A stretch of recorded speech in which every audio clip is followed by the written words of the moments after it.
मेरे प्रियो, सबको जय मसीह की। प्रभु आप सभी को आशीष दें। जब आप मेरी वीडियो को देख रहे हैं तो अंत तक पूरी वीडियो सही रीति से देखें, और जब पूरी वीडियो देखोगे तो ही समझ पाओगे। कहते हैं ना, यदि मैं खाना खा रहा हूँ और खाना खाते ही आधे खाने को छोड़कर उठ जाऊं तो मेरा पेट नहीं भरेगा। तो आप लोग ने जैसे देखा कि यह भविष्य पुराण की पुस्तक है, और हम इसमें से जानेंगे कि मनुष्य की उत्पत्ति कैसे हुई है और मनुष्य कैसे पैदा हुए हैं। देखिए, भविष्य पुराण यहाँ पर भी लिखा है, चैप्टर 15 है। मैं आप सभी लोगों को बताऊंगा कि ब्रह्मा ने कैसे मनुष्य की उत्पत्ति की है। लोक की वृद्धि के अर्थ ब्रह्मा जी ने अपने मुख से ब्राह्मण को उत्पन्न किया है। तो ब्रह्मा जी ने अपने मुख से किसको उत्पन्न किया है? ब्राह्मण को। ब्रह्मा की भुजा क्या है? दाहिने हाथ से ब्रह्मा ने क्षत्रियो को उत्पन्न किया है। अब उसके बाद हम देखते हैं कि ब्रह्मा ने अपनी जांघ से वैश्य को उत्पन्न किया है। और उसके आगे देखो क्या लिखा है, चरणों से।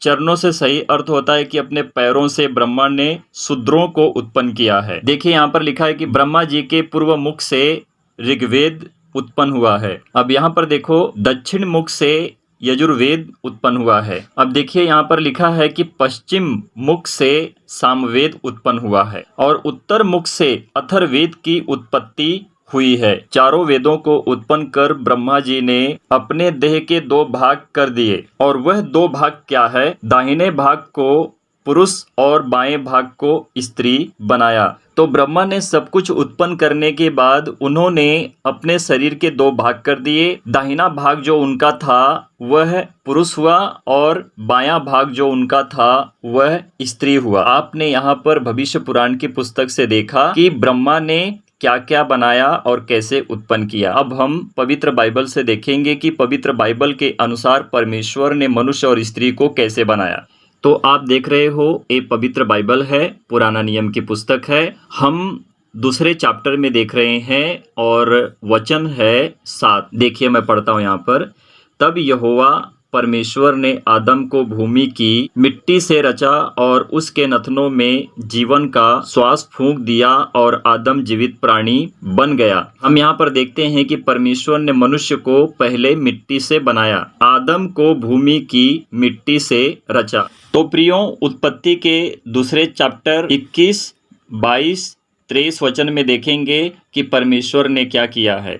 21 वचन, तब यहोवा परमेश्वर ने आदम को भारी नींद में डाल दिया, और जब वह सो गया तब उसने उसकी एक पसली निकालकर उसकी जगह मांस भर दिया। सो गया का सही अर्थ है मेरे प्रियो कि परमेश्वर ने फिर आदम को मृत्यु में डाल दिया, और जब आदम की पसली को परमेश्वर ने निकाला और फिर जब उसकी जगह पर मांस भर दिया तो परमेश्वर ने उसको वापस जीवित किया। और 22 में क्या लिखा है, और यहोवा परमेश्वर ने उस पसली को जो उसने आदम में से निकाली थी स्त्री बना दिया। आपने यहाँ पर क्या देखा कि परमेश्वर ने जो आदम की पसली निकाली थी और उसी पसली से परमेश्वर ने स्त्री को बना दिया। यहाँ पर आप देख रहे हो, स्पष्ट रूप से लिखा हुआ है, और उसको आदम के पास ले आया। अब यहाँ पर क्या हो गया कि परमेश्वर ने उस स्त्री को आदम के पास लेके आया, और आदम अब जीवित हो चुका है। आगे देखिए, 23 वचन में लिखा है, तब आदम ने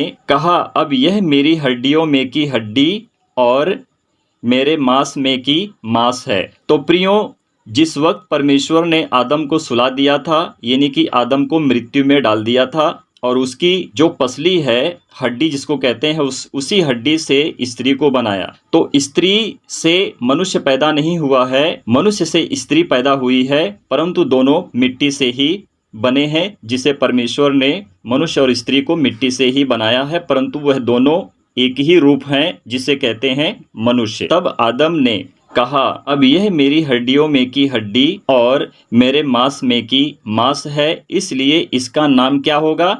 नारी होगा। तो मनुष्य की हड्डी स्त्री है। अब आदम ने स्त्री का नाम क्या रखा? नारी रखा, क्योंकि यह नर में से निकली गई है। मनुष्य और स्त्री मिट्टी से बने हैं और एक दिन मिट्टी में मिल जाएंगे। परमेश्वर उसी तरह से कहते हैं, तू तो मिट्टी से बना है और तू एक दिन मिट्टी में मिल जाएगा।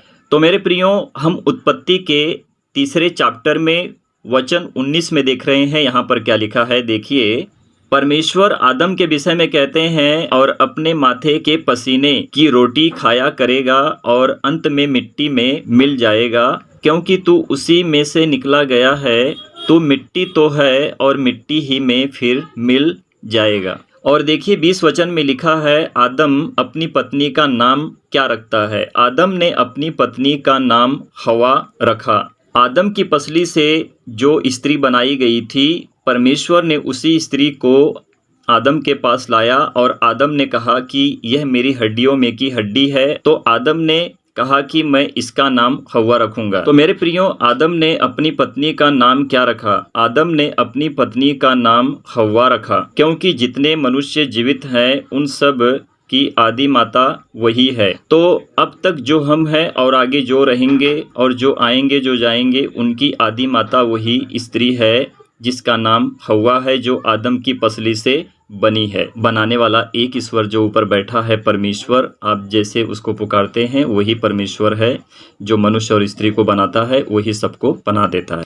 तो मेरे प्रियो, कोई जांग और मुख से पैदा नहीं होता है। तो परमेश्वर ने मनुष्य और स्त्री को मिट्टी से बनाया है। मनुष्य मिट्टी से बना है और एक दिन मिट्टी में मिल जाएगा। यह स्पष्ट रूप से ईश्वर की धारणा है। जो परमेश्वर कहते हैं मनुष्य के लिए वही है, क्योंकि मनुष्य जांग हाथ से पैदा नहीं होते हैं। मनुष्य मुख से, जिसे कहते हैं मनुष्य मुंह से पैदा नहीं होते हैं। उनको पैदा करने वाला, बनाने वाला एक ही परमेश्वर है। जो मनुष्य मिट्टी से बना है, एक दिन मिट्टी में मिल जाता है। परमेश्वर की महिमा हो, आमीन।